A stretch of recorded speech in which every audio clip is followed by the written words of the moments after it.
ಈಗ ಮಾತ್ರ ಇದರಿಂದ ವಿಜಯ್ ಅವರ ಮತ್ತು ರಾಹುಲ್ ಗಾಂಧಿ ಅವರ ಒಂದು ಎತ್ತರಕ್ಕೆ ದೊಡ್ಡತನ ಹೆಚ್ಚಾಗಲಿಕ್ಕತ್ತದಂತೆ. ಇಬ್ಬರು ಒಬ್ರಿಗೊಬ್ಬರು ಬದ್ಧ ನಿಲ್ಲುವಂಥ ಒಂದು ನಿರ್ಧಾರ ತೆಗೆದುಕೊಂಡಿದ್ದಾರೆ. ಇದರಿಂದಾಗಿ ಸಹಜವಾಗಿ ಮುಂದಿನ ದಿನಗಳಲ್ಲೇ ಈ ತಮಿಳುನಾಡು ಆಗಿರ್ಬೋದು, ದಕ್ಷಿಣ ಭಾರತದ ಹೆಚ್ಚು ಕಡಿಮೆ ಎಲ್ಲ ರಾಜ್ಯಗಳು ಈ ನಮ್ಮ ಏನಪ್ಪ ಅಂದ್ರೆ ರಾಹುಲ್ ಗಾಂಧಿಯವರ ಪರವಾಗಿ ನಿಲ್ಲುವಂಥ ಅಥವಾ ಅವ್ರ ಪರವಾಗಿ ಹೋರಾಟ ಮಾಡುವಂಥ ಜನ ಹೆಚ್ಚಾಗ್ಬೋದು ಅನ್ನೋ ಆತಂಕಗಳು ಬಿ ಜೆ ಪಿಗೆ ಅದ.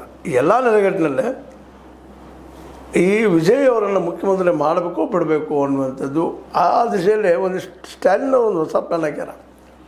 6 ದಿನದ ತನಕ ಅವ್ರನ್ನ ಕೇಳೋ ಹಾಗಿಲ್ಲ, ಮಾಡಿ ಏನು ಮಾಡ್ತಾರೆ ಮಾಡಲಿ, ಆನಂತರ ನೋಡೋಣ ಅದು ಏನೇನು ಆಗ್ತದೆ ಅಂತೇಳಿ.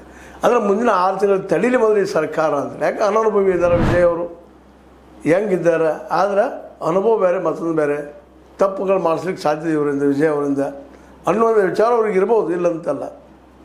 ಅದಕ್ಕಾಗಿ ಡಿ ಎಮ್ ಕೆ ಸ್ಟಾಲಿನ್ ಅವರು ಅವ್ರಿಗೆ 6 ತಿಂಗಳು ಅವಕಾಶ ಕೊಡ್ರಿ, ನಾವು ತೋಳೋದು ಬೇಡ.